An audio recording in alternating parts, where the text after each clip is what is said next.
मुसलमानों के जवाल के असबाब में जो है मेरा एक मुख्तसर मजमून है, वो मैं इंशाल्लाह बयान करूंगा बाद में।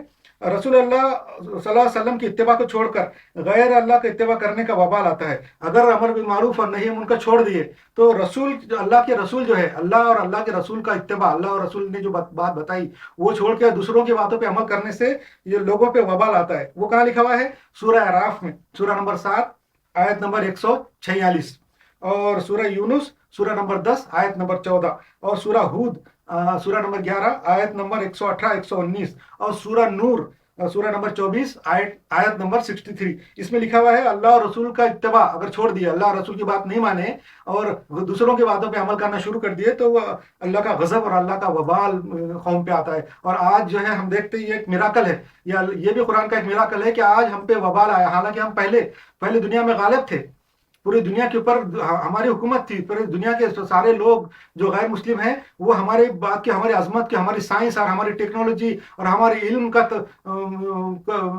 के अंदर मरूब थे बिल्कुल। मगर हम लोग सबके ऊपर हाकिम थे, पूरी दुनिया में हमारी सल्तनत थी। आज जो है हम पूरी दुनिया में जो जलील हैं, इसकी वजह ये है, और ये कुरान का इजाज है। कुरान ने फरमाया कि तुम्हारा अमर बिन मारूफ और नही मुनकर नहीं करेंगे और अल्लाह और रसूल की बात को नहीं मानेंगे तो तुम पे ऐसा अजाब आएगा। और आज आया। ये कुरान की हक़ानियत का, कुरान का एक मिराकल है। ये भी साबित करते ये आए थे कि कुरान बिल्कुल सच है। अल्लाह और इस बात पर कादिर है, अल्लाह इस बात पर कादिर है कि हमारी जगह दूसरी कौम है। अल्लाह ताला ने कुरान में 2-3 जगह कहा है, मैंने पढ़ा है कि अल्लाह ताला हर इस बात पे कादिर है, ये बात कर सकता है कि अगर हम अल्लाह की बात नहीं मानेंगे, अल्लाह रसूल की बात नहीं मानेंगे और नेकी नहीं करेंगे, बुराई से नहीं रोकेंगे, अच्छी बातों पे नहीं चलेंगे, सही हिदायत पे नहीं चलेंगे, तो अल्लाह ताला हमको हटा के हमारी जगह पे दूसरे कौम ला सकता ये। और आज हम देख रहे हैं कि हम पहले दुनिया में गालिब थे, हमारी दुनिया में हुकूमतें थी, वो सारी खत्म करके अल्लाह ताला ने दूसरे कौमों को जो है ना हुकूमतें दे दी और वो कौमों का हमको गुलाम बना दिया। ये बात भी कुरान की एक मिराकल है, वो भी साबित करती है। ये है सूरह हूद में, सूरह नंबर 11 आयत नंबर 57 में।